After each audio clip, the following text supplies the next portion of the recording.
Sunday Night Football.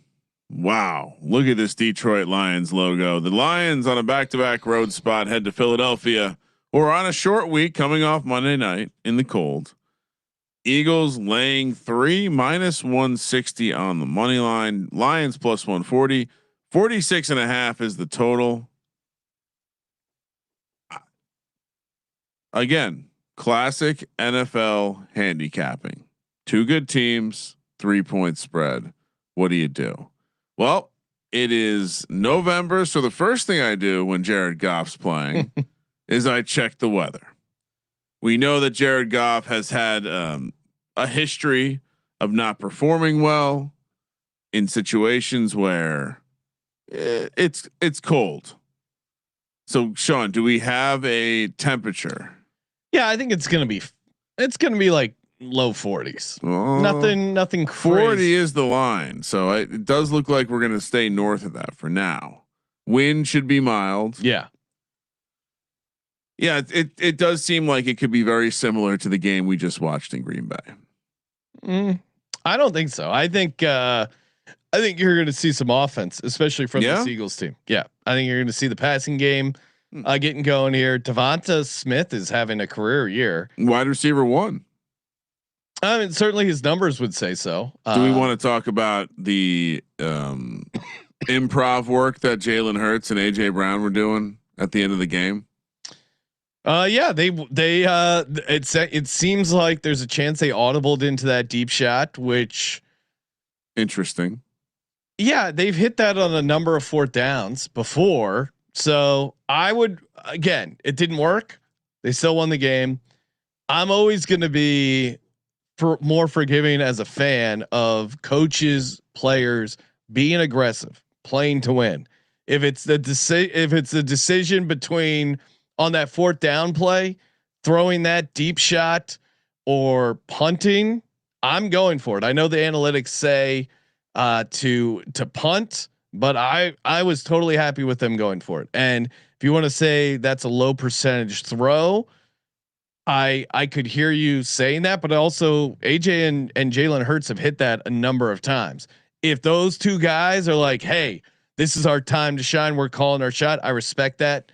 Super Bowl MVP. I think he's earned that right to make that call. So would I have called maybe a different passing play if I was running things? Yeah, perhaps. But again, they believed in their ability to hit that play. They saw something there. So yeah, I'm fine with it. I'm fine with them playing to win. I get, but they hit that play 4th down against that wasn't the Giants. Playing to win. That was playing like that was like that. It opened the door for the literal only situation where the Packers could. Okay, I see that, but in the same situation on 4th and 2, they hit a deep ball to the Giants in a similar spot. They didn't need a bomb against the Cleveland Browns last year. One of the plays that turned their season around was a 4th and 6 similar situation where they hit the go ball to AJ Brown. So again, I trust Jalen Hurts and AJ Brown. So, and I'm fine with it. I mean, I get why people are upset and, oh, you should punt. And yeah, sure. If they would have punted, I wouldn't have been pissed. But the fact that AJ and Jalen are like, hey, we're boys, we're going to go for this. I like that as a team.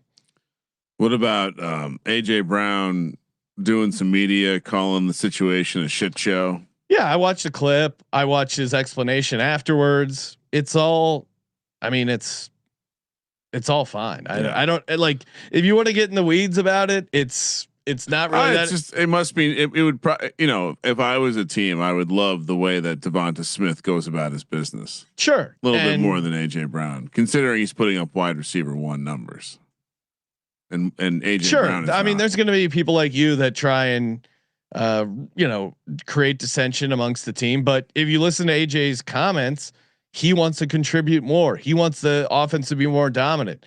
High achieving individuals, young people, this is the way they express their frustration that they're not a part of it and achieving more, which again, it's not how I would go about my business. And to your point, Ryan, yes, I appreciate Devonta Smith. He's had roles change throughout the year, but he's been very consistent and he's very efficient. Also, that being said, I want AJ Brown on this team. He's a really good receiver and he makes the team better. So I don't think you should get rid of AJ Brown.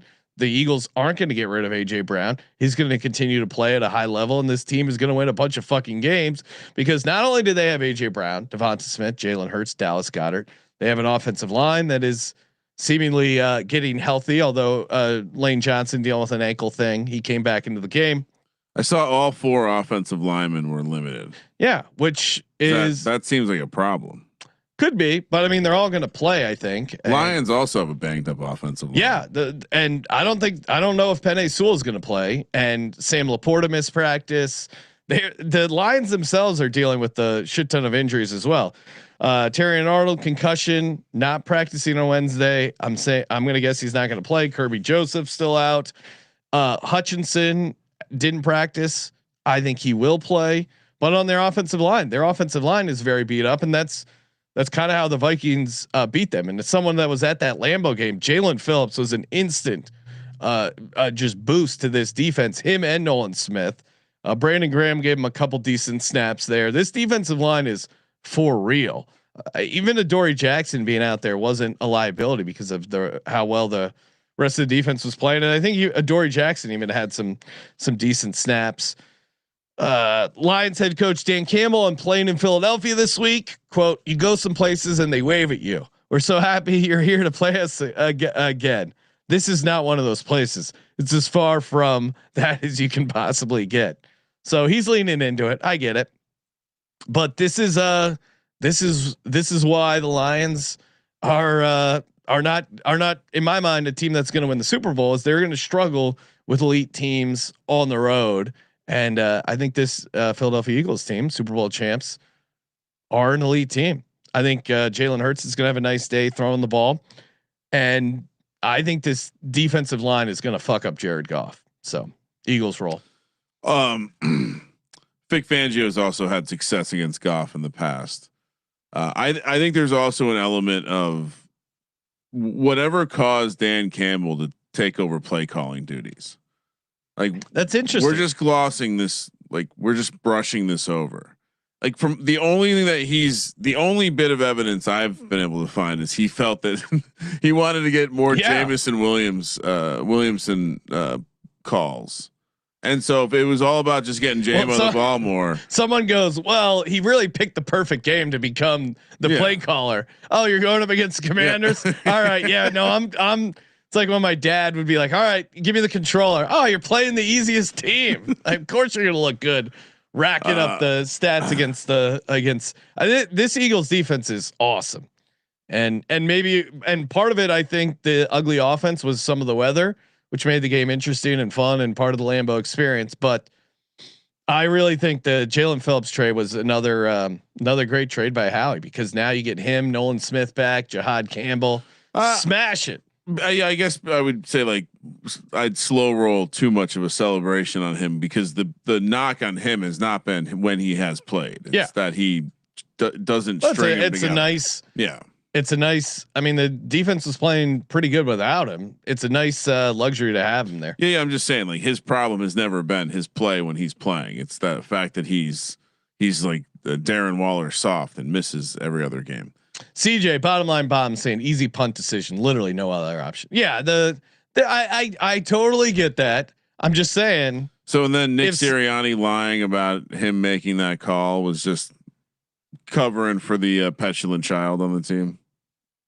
I mean, you're the one. It's funny. You always call out other teams as petulant, but honestly, Brian Dable, very petulant. We're not talking about the Giants. Okay, we're talking about the Eagles. No, we're talking about you calling people petulant. Yeah, which AJ Brown, petulant child. Yeah, I disagree with that. And Aaron Glenn, those are the two petulant children this week. I disagree with your petulant take. I'm saying I probably would have punted there, but I will say this: if you're gonna say, hey, I'm gonna put my name on this, I'm gonna audible into this, go for it, man. I would much rather play for a win than the coward's way out.